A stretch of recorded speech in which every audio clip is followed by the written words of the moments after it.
Hello welcome in की study 1024 में हूं अरुण कुमार यादव और इस वीडियो में हम देखने वाले हैं क्लास 11 की एक्सरसाइज 5.2 के बचे हुए क्वेश्चंस। यहाँ पे हमें करना क्या है, यहाँ पे हमें पोलर फॉर्म में इनको रिप्रेजेंट करना है या कन्वर्ट करना है। तो देखिए पोलर फॉर्म क्या होती है, प्रिंसिपल आर्गुमेंट क्या होता है, ये सब मैंने आपको पिछली वीडियो में बताया था।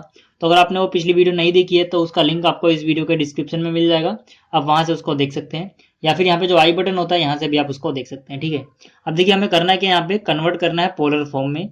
हमें दिया हुआ है z is equal to 1 minus iota. तो सबसे पहले हम क्या करते हैं, हम इसको कंपेयर करते हैं z is equal to x plus iota y से।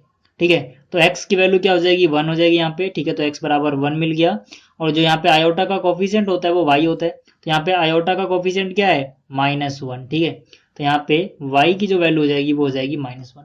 अब देखिए जो पोलर फॉर्म होती है, ठीक है, वो क्या होती है, वो मैंने आपको बताया था कि z is equal to r, bracket के अंदर यहाँ पर cos थीटा प्लस में आयोटा साइन थीटा, ये होती है पोलर फॉर्म।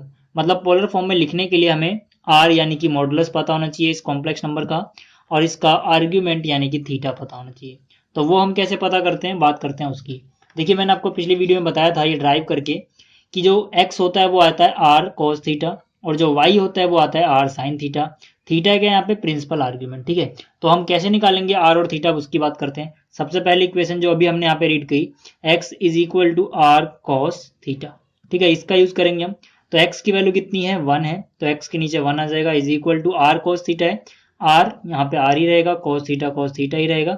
उसके बाद हम क्या करते हैं, हम स्क्वायर कर देते हैं दोनों तरफ। तो मैंने यहाँ पे लिखा है स्क्वायरिंग बोथ साइड्स। ठीक है, दोनों तरफ हम क्या करेंगे, स्क्वायर करेंगे। तो 1 का स्क्वायर 1 हो जाएगा, इज इक्वल टू यहाँ पे हो जाएगा r square cos square theta. इसी तरह से जो हमारे पास दूसरी इक्वेशन थी, ठीक है, यानी कि y वाली, y किसके बराबर होता है, y जो होता है वो बराबर होता है r साइन थीटा के। y की वैल्यू कितनी है, -1, तो -1 is equal to r sine theta आ गया।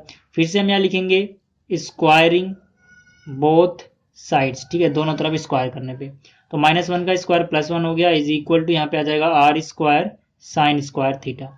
उसके बाद हम क्या करते हैं, इसको बोल देते हैं इक्वेशन 1, और इसको बोल देते हैं इक्वेशन नंबर 2, इसको बोल देते हैं इक्वेशन नंबर 3, और इसको बोल देते हैं इक्वेशन नंबर 4। अब हम क्या करेंगे, जो इक्वेशन नंबर 3 है इसमें हम इक्वेशन नंबर 4 को ऐड कर देंगे। ठीक है, तो ऐड कैसे करोगे आप, लेफ्ट वाला पार्ट लेफ्ट में, यानी कि यहाँ पे 1 + 1 हो जाएगा, इज इक्वल टू यहाँ पर r square cos square theta है, और यहाँ पर r square sine square theta है। ठीक है, यहाँ से 1 + 1 2 हो गया, और r स्क्वायर यहाँ पर कॉमन आ गया, अंदर क्या बचा यहाँ पर cos स्क्वायर थीटा। ठीक है, r स्क्वायर हम कॉमन ले चुके, तो यहाँ पे क्या बचेगा, प्लस में sign square theta. cos square theta plus sine square theta 1 होता है, 1 को आप r स्क्वायर से मल्टीप्लाई करोगे, r स्क्वायर रहेगा, इज इक्वल टू 2। तो यहाँ से दोनों तरफ √2 लोगे तो यहाँ पे r बच जाएगा, यहाँ पे क्या बचेगा, प्लस माइनस √2। लेकिन यहाँ पे हम माइनस नहीं लिखेंगे, क्यों नहीं लिखेंगे, क्योंकि जो r होता है वो ग्रेटर देन इक्वल टू 0 होता है, कभी नेगेटिव नहीं होता। ठीक है, अब देखिए हमें r पता लग गया, अब हमें क्या निकालना है, हमें थीटा निकालना है। तो थीटा निकालने के लिए हम क्या करेंगे, जो इक्वेशन नंबर 1 है और इक्वेशन नंबर 2 है, इनका हम यहाँ पे यूज करेंगे। ठीक है, तो इक्वेशन 1 से लिख रहा हूं मैं, फ्रॉम इक्वेशन 1, इक्वेशन 1 से हमें क्या मिल रहा है, 1 is equal to r cos theta, r की वैल्यू √2 है, यानी कि हो जाएगा r की जगह √2 cos थीटा। ठीक है, तो ये हमें मिल गया। तो यहाँ से अगर मैं cos थीटा की वैल्यू निकालना चाहूँ तो मुझे मिल जाएगा 1 डिवाइड बाई √2। इसी तरह से अगर मैं इक्वेशन नंबर 2 का यूज करूँ, फ्रॉम इक्वेशन 2, तो इक्वेशन 2 क्या है मेरे पास, -1 is equal to r sine theta, r की जगह √2 साइन थीटा। तो यहाँ से अगर मैं साइन थीटा की वैल्यू निकालूं तो मुझे कितना मिलेगा, -1 डिवाइड बाई √2। अब देखिए इसके बाद जब हमें थीटा निकालना है तो हमारा काम होता है सबसे पहला इसके बाद कि हम ये पता लगाएं कि ऐसा कौन सा क्वाड्रेंट है जिसमें जो साइन थीटा नेगेटिव होता है और कॉस थीटा पॉजिटिव होता है। तो इसको पता लगाने के दो आसान से तरीके हैं। पहला तरीका क्या है, मैं आपको बता देता हूँ।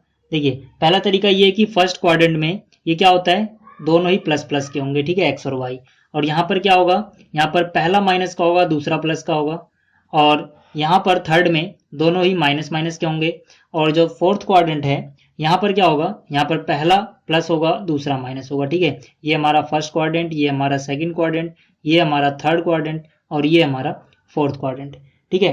तो उसके हिसाब से हमें क्या करना होगा, हम इसको नहीं देख के हम अपना कॉम्प्लेक्स नंबर देखेंगे। कॉम्प्लेक्स नंबर में देखिए जो 1 है वो प्लस का है और जो इमेजिनरी पार्ट है इसका वो माइनस का है। ठीक है, यहाँ पे 1 प्लस का है और 1 आयोटा क्या है, माइनस का है। तो मतलब प्लस माइनस, तो प्लस माइनस कहाँ पे आता है, प्लस माइनस आता है फोर्थ क्वाड्रेंट में। तो एक तरीका तो ये है पता लगाने का कि कौन से क्वाड्रेंट में हमारा आर्ग्यूमेंट बिलोंग करता है, क्योंकि जब हमें पता लग जाएगा कौन से क्वाड्रेंट में हमारा आर्ग्यूमेंट है तभी हम उसको निकाल पाएंगे। ठीक है, अभी कैसे निकालेंगे मैं आपको बताऊंगा, लेकिन पहले आप क्वाड्रेंट में पता लगाना सीख लो। तो ये तरीका तो सबसे आसान है। इसके अलावा एक और तरीका है हमारे पास निकालने का। आप क्या करो, आप देखो इन दोनों को, साइन थीटा क्या है, नेगेटिव। तो आप देखो साइन थीटा नेगेटिव कहाँ पे होता है। ठीक है, दूसरा तरीका बता रहा हूँ आपको पता लगाने का। तो देखिए पहले में तो सब पॉजिटिव होते हैं। ठीक है, आपने पढ़ा होगा आफ्टर स्कूल टू कॉलेज। ठीक है, A for all positive, S for sine और उसका उल्टा कॉसेक पॉजिटिव। ठीक है, यहाँ पे टेन और कॉट पॉजिटिव, यहाँ पे कॉक और सेक पॉजिटिव। तो मतलब अगर हमें ये पता लगाना है कि साइन नेगेटिव कहाँ होता है, तो पहले दूसरे में तो साइन पॉजिटिव होता है, तो साइन नेगेटिव या तो यहाँ होगा या फिर यहाँ होगा। ठीक है, और फिर बात करते हैं कॉस की। कॉस देखिए पॉजिटिव है, तो कॉस पॉजिटिव कहाँ होता है, देखिए पहले में तो सारे ही पॉजिटिव होते हैं तो कॉस भी पॉजिटिव होगा। ठीक है, और चौथे में कॉस क्या होता है, पॉजिटिव होता है, सी फॉर कॉस और उसका उल्टा यानी कि सेक, यानी यहाँ पर भी ये पॉजिटिव होगा। तो यहाँ से देखिए दोनों स्टार कहाँ पे आए हमारे पास, ये रहे। तो यहाँ से भी वही आंसर आ रहा है, फोर्थ में आएगा हमारा। ठीक है, या फिर आप इसको देख के पता लगाओगे तो ऐसे स्टार बना के पता लगा लेना, या फिर अगर आप कॉम्प्लेक्स नंबर देख के पता लगाओगे तो साइन देख के पता लगा सकते हो। ठीक है, दोनों ही तरीकों से आप जो क्वाड्रेंट है वो डिसाइड कर सकते हो कि जो हमारा प्रिंसिपल आर्ग्यूमेंट आएगा वो किस क्वाड्रेंट में आएगा। अब देखिए जब क्वाड्रेंट डिसाइड हो गया उसके बाद आप क्या करोगे, उसके बाद आप प्रिंसिपल आर्ग्यूमेंट निकालते हो। प्रिंसिपल आर्ग्यूमेंट जो होता है वो अलग अलग क्वाड्रेंट में अलग अलग तरीके से निकाला जाता है। ठीक है, जो प्रिंसिपल आर्ग्यूमेंट है उसकी वैल्यू जो होती है वो माइनस पाई से बड़ी होती है और पाई से छोटी या बराबर होती है। ठीक है, अगर मैं डिग्री में बात करूं तो ये माइनस 180 से बड़ा होता है और प्लस 180 से छोटा या बराबर होता है। तो हम क्या करेंगे, हमें कोई भी क्वेश्चन दिया हो, ठीक है, साइन थीटा की वैल्यू जैसे कि यहाँ पे नेगेटिव हो या पॉजिटिव हो, इसी तरह से कोस थीटा की वैल्यू या तो पॉजिटिव होगी या नेगेटिव होगी। ठीक है, जो भी हो हम हमेशा उसको पॉजिटिव थोड़ी देर के लिए एज्यूम कर लेंगे। ठीक है, जैसे कि मान लीजिए नेगेटिव है, आप इसको पॉजिटिव एज्यूम कर लो, तो साइन थीटा 1/√2 हो गया, माइनस थोड़ी देर के लिए भूल गए हम। तो यहां से हम सोचेंगे कि भाई साइन थीटा 1/√2 पहले क्वाड्रेंट में किस एंगल पे होता है, उस एंगल को हम बोल देंगे यहाँ पे थीटा। थीटा ना बोल के चलो अल्फा बोल देते हैं, क्योंकि यहाँ भी थीटा है प्रिंसिपल वाला, यहाँ भी थीटा, थोड़ी कंफ्यूजन हो जाएगी, इसलिए उसको अल्फा बोल देते हैं। ठीक है, अगर आपको अल्फा मिल गया मतलब ये एंगल माइनस हटाने के बाद कहाँ पे आ रहा है, ठीक है, चाहे आप इससे निकालो चाहे इससे निकालो एक ही आंसर आएगा। ठीक है, वो हमें मिल गया, हम उसको अल्फा बोल देंगे। सेकंड में अगर हमें ये प्रिंसिपल थीटा निकालना है तो हम क्या करेंगे, इसी अल्फा को इसमें से माइनस कर देंगे। ठीक है, जो थीटा था इसकी जगह अल्फा लिख देता हूं मैं ताकि कंफ्यूजन ना हो, क्योंकि यहाँ पर भी थीटा है और माइनस करने पे तो थीटा नहीं आएगा भाई, उसको हम थीटा बोलेंगे जो माइनस करने के बाद आएगा। तो जो पहले में आ रहा है उसको मैं अल्फा बोल रहा हूँ। ठीक है, थोड़ी ये करेक्शन कर लेना पहली वीडियो में भी जो मैंने इससे पहले अपलोड की है। तो मतलब हमें करना क्या है, सिंपल आपको समझ में आ गया होगा। पहले हमें पहले क्वाड्रेंट का एंगल निकालना है, अगर हमें दूसरे क्वाड्रेंट में चाहिए तो पाई में से उस एंगल को घटा दो, हमें प्रिंसिपल आर्ग्यूमेंट मिल जाएगा। अगर हमें तीसरे क्वाड्रेंट में चाहिए तो उसी एंगल यानी अल्फा में से पाई को माइनस कर दो, हमें हमारा प्रिंसिपल आर्ग्यूमेंट मिल जाएगा। और अगर हम बात कर रहे हैं चौथे की तो हम क्या करेंगे, हमारा प्रिंसिपल आर्ग्यूमेंट यानी थीटा कैसे निकलेगा, जो पहले में एंगल आया है उसका आप नेगेटिव ले लो। तो सिंपल सी बात है भाई, आप माइनस थोड़ी देर के लिए भूल जाओ। तो साइन थीटा 1/√2 है, तो साइन थीटा 1/√2 कब होता है, π/4 पे। ठीक है ना, क्योंकि मैं बात कर रहा हूं अभी सिर्फ पहले की, तो जो अल्फा है उसकी वैल्यू आ गई π/4। ठीक है, हमें जो इस क्वेश्चन में आंसर निकालना है जैसे कि मैंने कहा चौथे क्वाड्रेंट में, और चौथे क्वाड्रेंट के लिए हमारा थीटा क्या होता है, माइनस अल्फा। ठीक है, तो थीटा की वैल्यू कितनी हो जाएगी, माइनस अल्फा, अल्फा मतलब जो पहले में आया है, तो थीटा की वैल्यू हो गई माइनस अल्फा की वैल्यू कितनी आई है, π/4। तो चाहे आप इससे निकालो या फिर आप इससे निकालते तब भी आंसर सेम आता है। जैसे कि cos थीटा 1/√2 है, तो इसमें तो पहले से ये पॉजिटिव है, हमें कुछ चेंज ही नहीं करना। ठीक है, तो हम cos थीटा ढूंढेंगे कि भाई 1/√2 कहाँ पे होता है, वो भी π/4 पे ही होगा। तो इसीलिए मैंने आप बार बार बोला इस वीडियो में कि चाहे आप इससे निकालो चाहे इससे निकालो एक ही आंसर आना है। ठीक है, तो हमें थीटा पता लग गया, माइनस π/4 है। अब मैंने आपको पोलर फॉर्म बताई थी, z=r ब्रैकेट के अंदर cos थीटा प्लस में आयोटा साइन थीटा। ठीक है, तो r की वैल्यू कितनी हो गई, r की वैल्यू हमारे पास आ गई √2। ठीक है, वो हम निकाल चुके थे, cos थीटा। ठीक है, थीटा की जगह क्या रखना है हमें, माइनस π/4 और फिर प्लस में आयोटा, फिर साइन थीटा, यहाँ पे आ जाएगा साइन थीटा की जगह फिर से क्या रखना है हमें, माइनस π/4। ठीक है, तो ये जो फॉर्म आई हमारे पास ये है पोलर फॉर्म। अब आप इसको सोल्व मत करने लग जाना कि cos माइनस π/4 की वैल्यू कितनी होती है। ठीक है, आपको यहीं तक छोड़ देना इसको। ठीक है, तो ये था क्वेश्चन नंबर 3। अब देखते हैं क्वेश्चन नंबर 4 क्या है। अब देखिए जो क्वेश्चन नंबर 4 है यहाँ पे हमें दिया हुआ है z is equal to -1 plus iota. तो हम क्या करेंगे, z is equal to x plus iota y, इससे इसको कंपेयर करेंगे। तो हमें x की वैल्यू कितनी मिल जाएगी, x की वैल्यू मिल जाएगी -1। यहाँ पर i का जो कोफिशिएंट है आप चाहो तो 1 लिख लो, ठीक है, कुछ नहीं दिख रहा तो यहाँ पे 1 होता है। तो यहाँ से y की वैल्यू कितनी जाएगी, 1 आ जाएगी। अब फिर से हमें पोलर फॉर्म में इसको अगर कन्वर्ट करना है तो हम क्या करेंगे, पहले r और थीटा की वैल्यू पता लगाएंगे। तो जैसा कि पिछले क्वेश्चन में किया था, x इक्वल टू क्या होता है, x इक्वल टू होता है r कॉस थीटा, ठीक है, और y इक्वल टू क्या होता है, y इक्वल टू होता है r साइन थीटा। देखिए एक और तरीका होता है इसके अलावा, ठीक है, जिसमें हम टेन थीटा का यूज करके निकाल सकते हैं, ठीक है, डायरेक्टली आर्ग्यूमेंट। पर उस तरीके से कुछ टीचर जो है मार्क्स देते नहीं है, क्योंकि वो कहते हैं कि एनसीईआरटी में इस तरीके से नहीं किया हुआ, ठीक है, इसीलिए मैं आपको इस तरीके से बता रहा हूँ।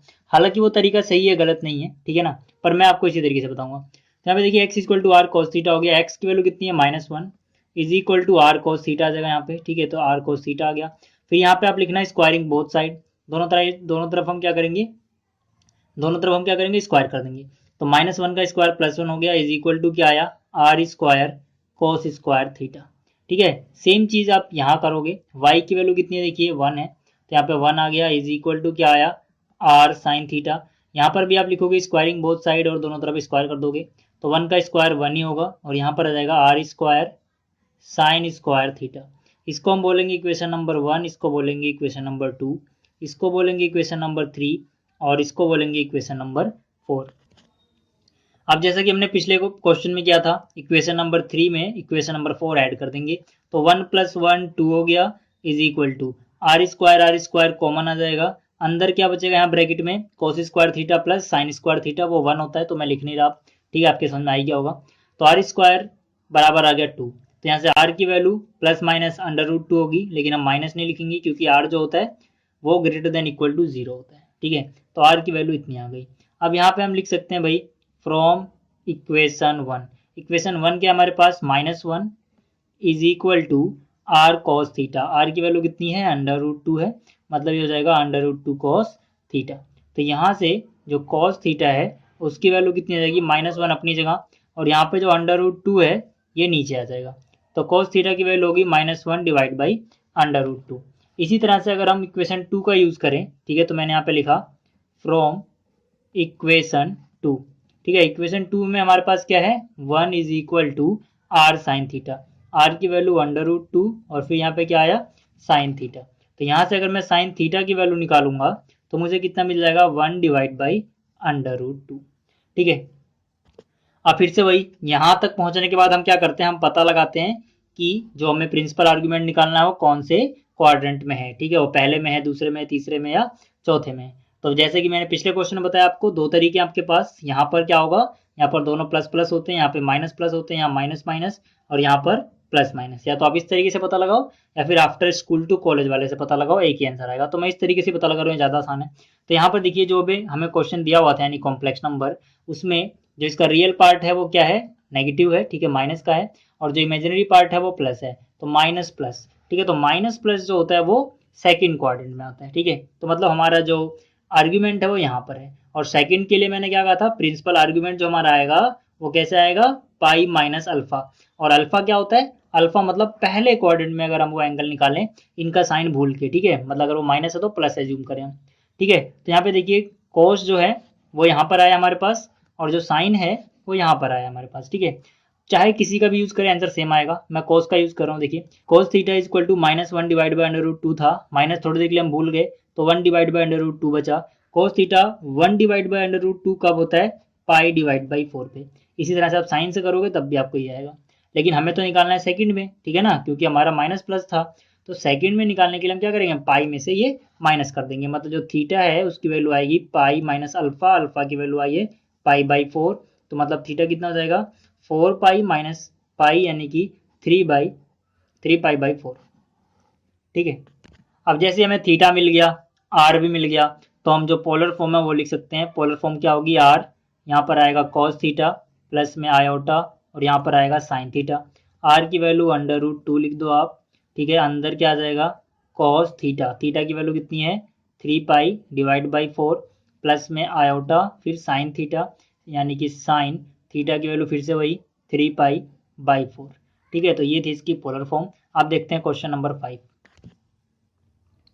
अब देखिए जो क्वेश्चन नंबर 5 है इसमें हमें दिया हुआ है z equal to -1 minus iota.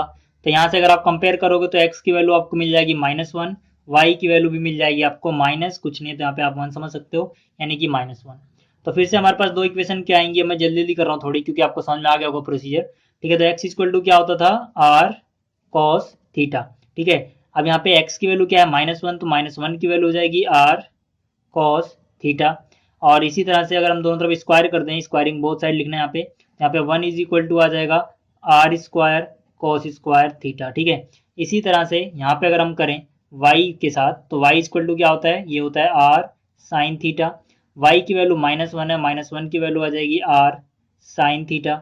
Squaring both side लिखना है यहाँ पे। ठीक है, इसका स्क्वायर करेंगे तो 1 आ जाएगा, इसका स्क्वायर करेंगे तो R square sine square theta आ जाएगा। इसको इक्वेशन 1 बोला, इसको इक्वेशन 2, इसको 3 और इसको 4।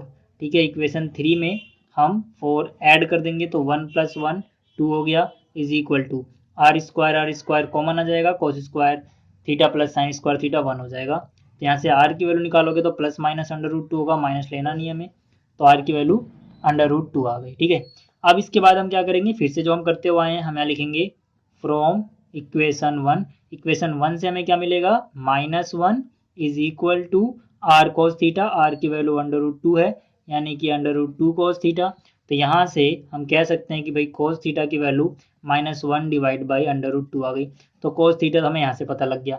इसी तरह से अगर मैं बात करूँ इक्वेशन 2 की, तो मैं यहाँ लिखूंगा फ्रॉम इक्वेशन 2 से मुझे क्या मिल जाएगा, देखिए -1 is equal to r sine theta है, आर की वैल्यू √2 है और फिर साइन थीटा है, तो यानी कि साइन थीटा की वैल्यू -1 डिवाइड बाई √2 आ जाएगी।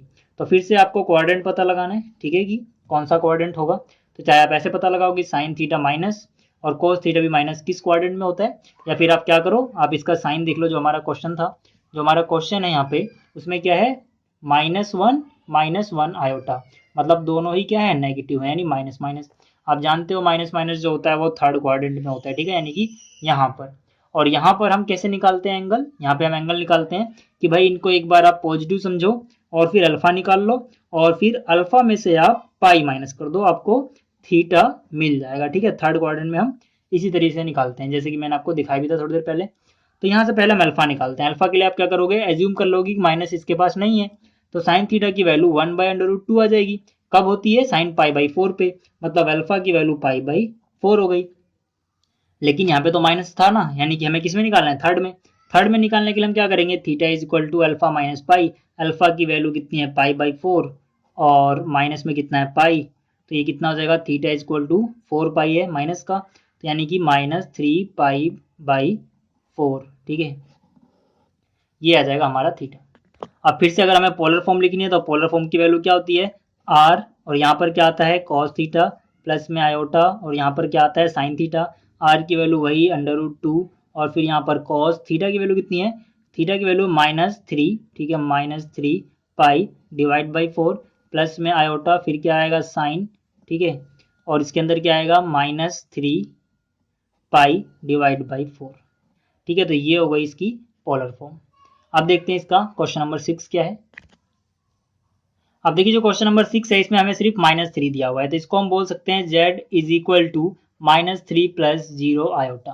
ठीक है, तो इसको अगर अब हम कंपेयर करें z equal to x plus iota y से, तो यहाँ हमें मिल जाएगा भाई x की वैल्यू कितनी मिल जाएगी, -3, यानी x की वैल्यू -3 है, और जो y है उसकी वैल्यू 0 मिल जाएगी। ठीक है, यानी कि y की वैल्यू 0 है, तो ये हमें मिल गया। अब बात करते हैं अपनी दोनों इक्वेशन की। x बराबर क्या होता है, x बराबर होता है r cos थीटा। ठीक है, तो यहाँ पे x की वैल्यू कितनी आई हमारे पास, -3, यहाँ पे आप देख सकते हो, तो -3 is equal to r cos theta आ गया। स्क्वायरिंग बोथ साइड लिखना, फिर स्क्वायर कर देना, तो -3 का स्क्वायर +9 और बराबर में आ जाएगा r square cos square theta. इसी तरह से y वाले इक्वेशन की बात करें तो y इक्वल टू क्या होता है, r साइन थीटा। y की वैल्यू तो 0 है भाई, तो 0 इज इक्वल टू क्या हो जाएगा, ये हो जाएगा r साइन थीटा। दोनों तरफ स्क्वायर करोगे, 0 का स्क्वायर 0 रहेगा, और यहाँ पर आ जाएगा r square sine square theta. ठीक है, इसको फिर से आप बोलोगे इक्वेशन 1, इसको बोलोगे इक्वेशन नंबर 2, इसको बोलोगे 3 और इसको बोलोगे 4। इक्वेशन 3 में आप इक्वेशन 4 ऐड करोगे तो 9 प्लस 0 कितना होगा, 9 होगा। और यहाँ से फिर से वही आर स्क्वायर बचेगा, कोस square theta plus sine square theta 1 हो चुका होगा। तो आर की वैल्यू प्लस माइनस √9 यानी 3 आएगी, माइनस हम लिखेंगे नहीं। तो आर की वैल्यू कितनी आ गई, 3 आ गई। अब देखिए आर की वैल्यू जैसे ही 3 आई, फिर इक्वेशन 1 का आप यूज करोगे, ठीक है, फ्रॉम इक्वेशन 1। तो यहाँ मैंने लिखा फ्रॉम इक्वेशन 1। इक्वेशन 1 में क्या है हमारे पास, -3 is equal to r cos theta. R की वैल्यू कितनी है, 3 है, 3 कोस थीटा हो जाएगा। तो कोस थीटा की वैल्यू कितनी हो जाएगी, -3 यही रहेगा, 3 डिवाइड में जाएगा यानी -1, ठीक है। -3 डिवाइड बाई 3 कितना आएगा, -1। और इसी तरह से अगर मैं बात करूँ इक्वेशन 2 की, तो मैंने यहाँ लिखा फ्रॉम इक्वेशन 2। इक्वेशन 2 में क्या हमारे पास 0 is equal to r sine theta, ठीक है। तो आर की वैल्यू क्या रखी हमने, 3, क्योंकि आर की वैल्यू 3 आई है, तो हो जाएगा 3 साइन थीटा। तो यहाँ से साइन थीटा की वैल्यू कितनी आएगी, 0 डिवाइड बाई 3 यानी कि 0। अब फिर से हम क्वाड्रेंट पता लगाएंगे कि भाई किस क्वाड्रेंट में है। अब देखिए अगर हम इसको सर्च करें कि इसका क्वाड्रेंट क्या आएगा, तो हमें क्वाड्रेंट कोई मिलेगा नहीं। क्यों नहीं मिलेगा, क्योंकि जो साइन थीटा जो 0 होता है वो किसी क्वाड्रेंट में नहीं आता। आपने साइन एक्स का ग्राफ पढ़ा होगा, तो जब भी साइन 0 होता था तो वो एक्स एक्सिस पे होता था। तो यहाँ पे रियल एक्सिस क्या है, यहाँ पे ये वाला एक्सिस, ठीक है, एक्स एक्सिस। तो मतलब ये इस एक्सिस पे ही लाई करता है, ना कि किसी क्वाड्रेंट में। इसी तरह से जो कोस थीटा होता है वो 1 या -1 एक्सिस पे ही होता है, इसी पे, ठीक है। आपने कोस थीटा का भी ग्राफ पढ़ा होगा, तो यहाँ से भी आप पता लगा सकते हो। या फिर यहाँ पे आप आओ, देखो ये रियल पार्ट होता है, ये इमेजिनरी पार्ट होता है। ये रियल एक्सिस होता है, ये इमेजिनरी एक्सिस होता है, मैंने आपको पिछली वीडियो में बताया था, ठीक है। तो यहाँ पर जो रियल पार्ट है वो तो दिया हुआ है हमें, लेकिन इमेजिनरी पार्ट 0 है, तो मतलब ये रियल एक्सिस पे ही कहीं ना कहीं लाई करता है, ठीक है। आपको एक बात याद होनी चाहिए भाई, कि जो कोस थीटा -1 आता है वो किस पे आता है, 180 डिग्री पे, ठीक है। और 180 डिग्री पे साइन थीटा भी 0 होता है, ठीक है ना, क्योंकि जो प्रिंसिपल वैल्यू है वो कहाँ से है भाई, थीटा की जो प्रिंसिपल वैल्यू है वो -पाई से बड़ी और पाई से बराबर या छोटी होती है। तो यहाँ पर अगर मैं थीटा की वैल्यू पाई लेता हूँ, थीटा की वैल्यू कितनी लेता हूँ, पाई, तो देखिए साइन 180 0 हो गया और कोस 180 -1 होता है। आपको ये बात याद रखनी है कि जो कोस 180 डिग्री होता है, ठीक है, ये वाली बात, कोस 180 डिग्री या फिर कोस पाई वो -1 होता है। और इसी तरह से अगर मैं साइन की बात करूं, तो साइन 180 या फिर साइन पाई की वैल्यू जो होती है वो 0 होती है, ठीक है। तो देखिए दोनों का आंसर ही हमें मिल रहा है यहाँ पर, ठीक है, किस पे, पाई पे। तो थीटा की वैल्यू पाई हो गई। ये थोड़ा सा कॉम्प्लेक्स लग रहा होगा आपको सोचने में, बट आप इसको ऐसे ही करोगे, ठीक है। अब देखिए जब हमें इसकी पोलर फॉर्म लिखनी है, तो जेड इक्वल टू क्या होता है, आर, यहाँ पर क्या आता है, कॉस थीटा प्लस में आयोटा साइन थीटा। तो यहाँ से आर की वैल्यू हमारे पास कितनी आई थी भाई, वो तो 3 आई थी, ठीक है। कॉस यहाँ पे लिखेंगे कॉस थीटा की जगह पाई प्लस में आयोटा, फिर साइन थीटा है, थीटा की जगह पाई। तो यहाँ से इसको पोलर फॉर्म में ऐसे हम रिप्रेजेंट करेंगे। तो वो केस जिसमें कोई क्वाड्रेंट नहीं मिलता है, एक्सिस मिलता है, उसमें आपको थोड़ा सा संभल के सोचना होगा, ठीक है। तो आप उसको याद रखना। अब देखते हैं क्वेश्चन नंबर 7 क्या है। अब देखिए जो क्वेश्चन नंबर 7 है, इसमें हमें दिया हुआ है z equal to √3 plus iota. तो यहाँ से जब आप इसको कंपेयर करोगे तो आपको x की वैल्यू कितनी मिल जाएगी, √3, और y की वैल्यू कितनी मिल जाएगी, इसका कोफिशिएंट कितना है, 1। तो यहाँ से x इज इक्वल टू क्या होता है, r cos थीटा। तो x की वैल्यू कितनी, √3, मतलब √3 की वैल्यू हो जाएगी r cos theta. Squaring both side लिखोगे तो स्क्वायर करोगे, √3 का स्क्वायर 3 हो जाएगा, इसका स्क्वायर करोगे तो यहाँ से r square cos square theta मिल जाएगा। इसी तरह से y की जो वैल्यू है इसको आप लिखोगे r साइन थीटा, और y की जगह कितना लिखोगे, 1 इज इक्वल टू कितना आ जाएगा, r साइन थीटा। दोनों तरफ स्क्वायर करोगे, 1 का स्क्वायर 1 हो गया और यहाँ पर आ गया r square sine square theta. इसको बोलोगे इक्वेशन 1, इसको बोलोगे इक्वेशन नंबर 2, इसको बोलोगे 3 और इसको बोलोगे 4। 3 और 4 को जब आप ऐड करोगे तो 3 + 1 4 मिल जाएगा, और यहाँ पे r स्क्वायर कॉमन आने के बाद अंदर जो बचा होगा उसकी वैल्यू 1 होती है, ठीक है, जैसे कि हर क्वेश्चन में हो रहा है। तो r की वैल्यू ±√4 यानी कि ±2, लेकिन हम माइनस नहीं लिखेंगे, r की वैल्यू कितनी जाएगी, 2 आ जाएगी। और फिर से हम क्या करेंगे, इक्वेशन 1 और 2 का यूज़ करेंगे थीटा निकालने के लिए। तो यहाँ से √3 जो है वो किसके बराबर है, r cos थीटा की। r की वैल्यू कितनी है, 2, मतलब ये हो जाएगा 2 cos थीटा। तो यहाँ से अगर मैं cos थीटा की वैल्यू निकालूंगा तो मुझे मिल जाएगा भाई √3 डिवाइड बाई 2, cos थीटा पता लग गया। इसी तरह से अगर मैं इक्वेशन नंबर 2 का यूज़ करूँ तो ये कितना मिलेगा मुझे, 1 is equal to r sine theta. r की वैल्यू कितनी है मेरे पास, r की वैल्यू 2 है, यानी कि हो जाएगा 2 साइन थीटा। तो यहाँ से साइन थीटा की वैल्यू 1 डिवाइड बाई 2 आ जाएगी, ठीक है। फिर से हमें पता लगाना है कौन से क्वाड्रेंट में है, तो देखिए साइन भी पॉजिटिव कॉस भी पॉजिटिव, ये कब होता है पहले क्वाड्रेंट में, या तो आप ऐसे पता लगाओ, या फिर जो हमें कॉम्प्लेक्स नंबर गिवन था वहाँ पर देखिए इसका रियल पार्ट भी पॉजिटिव, इमेजिनरी पार्ट भी पॉजिटिव, प्लस प्लस भी पहले में होता है, ठीक है। तो ऐसे आपको पता लग गया पहले क्वाड्रेंट में होता है। और पहले क्वाड्रेंट में थीटा ही क्या होता है, अल्फा, मतलब जो भी हम निकालेंगे वही आंसर है।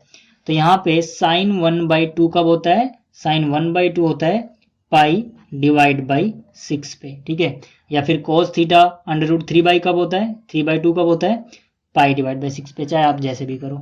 तो मतलब जो थीटा है उसकी वैल्यू हमें मिल गई पाई डिवाइड बाई 6, और जो इसका पोलर फॉर्म आएगी वो कितनी होती है r, यहाँ पर आता है cos थीटा प्लस में आयोटा, यहाँ पर आता है साइन थीटा। तो जो z है उसकी वैल्यू कितनी हो जाएगी r यानी कि 2, तो हो जाएगा 2 cos थीटा यानी कि पाई बाई 6 प्लस में आयोटा साइन थीटा यानी कि पाई बाई 6। तो ये था इसका पोलर रिप्रेजेंटेशन। अब देखते हैं क्वेश्चन नंबर 8 क्या है। अब देखिए जो क्वेश्चन नंबर 8 है इसमें हमें दिया हुआ है z इक्वल टू आयोटा, तो इसको हम लिख सकते हैं 0 प्लस आयोटा। तो मतलब जो x है उसकी वैल्यू 0 हो गई और जो y है उसकी वैल्यू 1 हो गई। तो यहाँ से पहली इक्वेशन हमारे पास x equal to r cos theta है, तो x की वैल्यू कितनी है 0, मतलब 0 इक्वल टू कितना आ गया r cos theta, squaring both side, 0 का स्क्वायर 0 हुआ और ये हो गया r square cos square theta. इसी तरह से दूसरी equation y is equal to r sine theta है, y की वैल्यू 1 है तो 1 equal to r sine theta, squaring both side, 1 का स्क्वायर 1 हुआ और इसका स्क्वायर हो गया r square sine square theta. इसको बोला इक्वेशन नंबर 1, ये हो गई इक्वेशन नंबर 2, 3 एंड 4। 3 और 4 को आप ऐड करो जैसे कि हर बार करते हुए आए हो, ठीक है। तो 0 प्लस 1 1 हुआ, ठीक है। और यहाँ पे क्या आ जाएगा r square cos square theta sine square theta 1 हो गया। तो r की वैल्यू प्लस माइनस 1, माइनस लेना नहीं है, मतलब प्लस 1 आ गया। अब देखिए अब हम क्या करेंगे फ्रॉम 1, ठीक है, फ्रॉम इक्वेशन 1 से हमें क्या मिलेगा 0 is equal to r cos theta, r की वैल्यू 1 है, ठीक है। 1 इंटू कोस थीटा ही होता है, तो मतलब क्या आ गया कोस थीटा की वैल्यू आ गई 0। और यहाँ से अगर मैं बात करूँ इक्वेशन 2 से, from equation 2 1 is equal to कितना आ जाएगा r साइन थीटा, r की वैल्यू 1 है, 1 इंटू में साइन थीटा क्या हो जाएगा साइन थीटा होगा, तो मतलब साइन थीटा की वैल्यू आ गई 1। अब देखिए हम फिर से क्या करेंगे, हम एक्सिस या फिर क्वाड्रेंट सर्च करेंगे। तो क्वाड्रेंट में तो मिलेगा नहीं, क्यों, क्योंकि हमें जो प्रिंसिपल वैल्यू निकालनी है यानी कि थीटा, उसकी वैल्यू कहाँ से कहाँ तक होती है, -पाई से बड़ा और फिर +पाई से छोटा या बराबर। तो आप जानते हो भाई कि जो कोस थीटा 0 होगा तो थीटा की वैल्यू कितनी होती है 90। इसी तरह से जो साइन जब थीटा 1 होगा तो उसकी वैल्यू कितनी आएगी 90, मतलब ये इस एक्सिस पे होगा जहाँ पर थीटा की वैल्यू यानी 90 यानी कि कितना पाई डिवाइड बाई 2 आएगा, ठीक है। साइन पाई बाई 2 1 होता है, कोस पाई बाई 2 0 होता है। अब इसके अलावा कहीं और लोगे तो प्रिंसिपल वैल्यू से बाहर चला जाएगा, ठीक है। या तो आप यहाँ से पता लगाओ या फिर आप यहाँ से पता लगा लो। भाई देखो रियल पार्ट 0 है, रियल पार्ट 0 है मतलब रियल एक्सिस पे नहीं होगा, इमेजिनरी पार्ट 1 है मतलब वो इमेजिनरी एक्सिस पे होगा, ठीक है। ऐसे भी आप पता लगा सकते हो। तो थीटा की वैल्यू पाई बाई 2 हो गई। अब हमें करना क्या है, इसको पोलर फॉर्म में दिखाना है, यानी कि r और ये आ जाएगा कॉस थीटा प्लस में आयोटा और ये आ जाएगा साइन थीटा। तो z is equal to r यानी कि 1 है, ठीक है। r कितना आया है हमारा 1 आया है, इंटू में कॉस थीटा यानी कि कॉस पाई बाई 2 प्लस में आयोटा साइन थीटा यानी कि साइन पाई बाई 2। तो इस वीडियो में इतना ही। अगर आपको लगता है इस वीडियो से आपका थोड़ा भी फायदा हुआ है तो इसको लाइक कर देना, लाइक करने में आपका कुछ नहीं जाएगा। तो मिलते हैं फिर अगली वीडियो में, तब तक के लिए गुड बाय।